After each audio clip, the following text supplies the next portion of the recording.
Morning, guys. All right. I knew that Miles Morales sold well, but this is insane.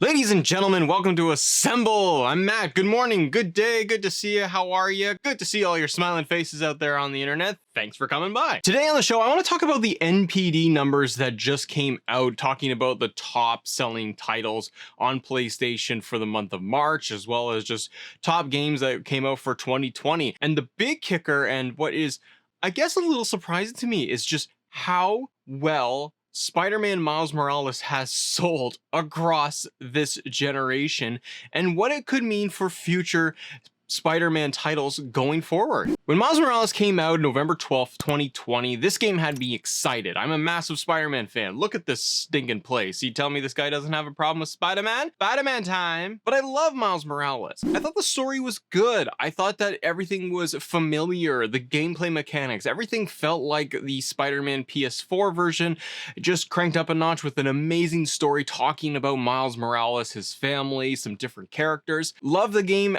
beginning to end.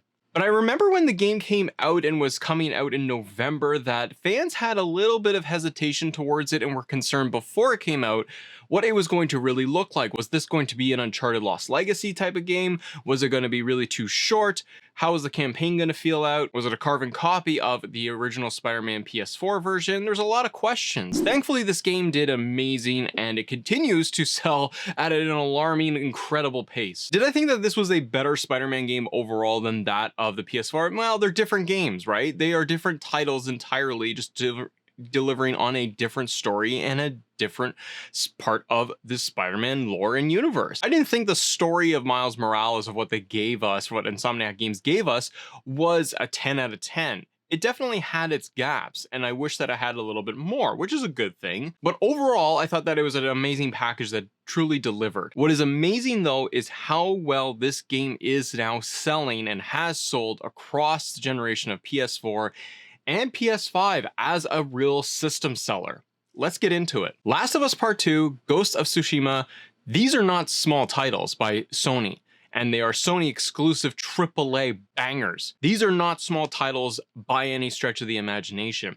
And Spider-Man Miles Morales outsold both of them. If we look at the NPD numbers for the software that sold best and top 20 for March of 2021, Spider-Man Miles Morales actually comes in at number 5 in this NPD list. The ranking goes like this: Call of Duty Black Ops Cold War, Monster Hunter Rise, Outriders, Super Mario 3D World, and Spider-Man Miles Morales. Now, if we look at the NPD results for PS5, PS4 software across for March, Spider-Man Miles Morales ranks number 2 on this list, just behind Call of Duty Black Ops Cold War. And again, what's an even greater accomplishment, I think, for this game is that on the NPD charts for March, the best-selling games of 2021 is Spider-Man Miles Morales coming in at number 3. Now, I'm sure a lot of you in the community would say that, well, Matt, it's Spider-Man. Of course it's going to sell well. No duh, it's a great selling title. I understand, but what it means is that it's showing that Spider-Man in itself, 1, is a absolute system seller. 2, the story of Miles Morales specifically is a system seller, and that's great news because it allows us to expand the Spider-Man universe. I love the story of Miles. I love what they're doing with that character, and it means that we're going to get a sequel to Miles Morales. We have to. They can't have numbers like this and not produce a second story of Miles. And what that will be, we'll have to wait and see over the next couple of years. But for it to outperform Ghost of Tsushima, and more specifically, and I think a little bit more surprisingly, Last of Us Part 2, that game came out earlier in June and had more time, seemingly a bigger budget, by having Naughty Dog behind it, told an amazing, incredible story, you know, Game of the Year contender, won Game of the Year for so many different categories, and yet the best-selling title across the board is Spider-Man. This is where I think it gets interesting for Sony on the PS5 side of things. It's the number 1, like, it's one of the best-selling titles for PlayStation 5. It is a system seller. But this is all kind of going hand in hand, and this is what's getting interesting for me, is because there is such a scarcity of PS5 consoles out there in the wild that as soon as you get your hands, if you are able to get your hands on a PS5, fans are basically turning around and they're able to just say, what game am I going to get? I'm going to get Miles Morales on PS5 and take advantage of all of the amazing next-gen features of it. Fans may have even played it on PS4 because they can't get their hands on a PS5 right now. And when they can, I gotta imagine that so many of them are upgrading their Miles Morales copy and getting into the PS5 version. This is adding to it for Sony to be able to expand their sales within this one title. I think it's a great marketing strategy because I know that when the game came out, when Miles Morales came out originally, we were looking at it and saying, oh, it's not a PS5 exclusive. I wanted it to be a PS5 exclusive, but the PlayStation 4 audience is so absolutely massive that they have to take advantage of that. And now it starts to make a little bit more sense to us of why they would do that. And really, it's an opportunity for them to double the sales. This is where I wonder what's going to happen with future titles like God of War, like maybe another Ghost of Tsushima, like Spider-Man when we see the next version of Spider-Man coming out. The question to all of you in the community is, will those titles be on PS4 and PS5? Are we going to get truly next-gen console exclusive experiences in the near future with these titles? Horizon's coming out, again, God of War, we would have to get a Ghost of Tsushima 2.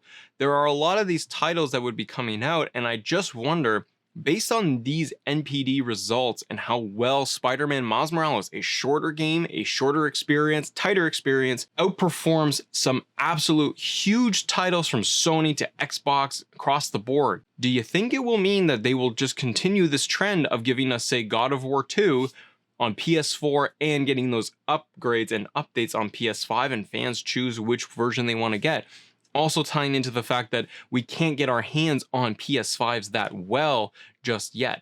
I really wonder what Sony's strategy is going into the rest of the year and then in the next 2-3 years. This has been a big question mark for so many people out there looking at all of the moves that Xbox has been making over this past year with a lot of acquisitions, dumping billions of dollars into their structure and infrastructure and growth within the company. And we've seen a quiet Sony, a very, very quiet Sony that is not coming out with anything and not really making any noise. They're just following along with their game plan of releasing these titles and giving us more of the AAA experience. What I think is going to be interesting to see is how many PlayStation titles, exclusive Sony titles, are going to be hitting the top of these charts for a longer stretch of time than that of titles that come over onto Xbox.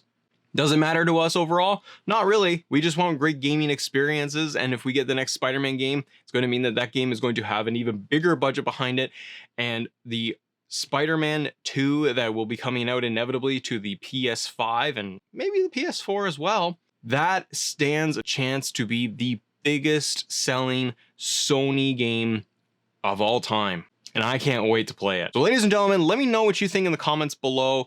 These numbers surprise you? What do you think we would get from the next iteration of Spider-Man Miles Morales? And what do you think we would get from the next Spider-Man game itself? Do you think that Sony has an exclusive problem and issues with putting out a lot of games? Because it seems like their list is a little small and they're not really pushing out titles month after month. They're spaced out a lot more, but does it even matter? I really love to know what you guys think. Thank you so much for watching this episode of Assemble. I'm Matt. Do me a favor, if you do enjoy the episode, give it a thumbs up. It actually helps the YouTube algorithm, and we are on our way to 2,000 subscribers, which is absolutely wild, and I cannot thank you guys enough. Thank you so much for watching, and as always, thank you guys for assembling with us. See ya!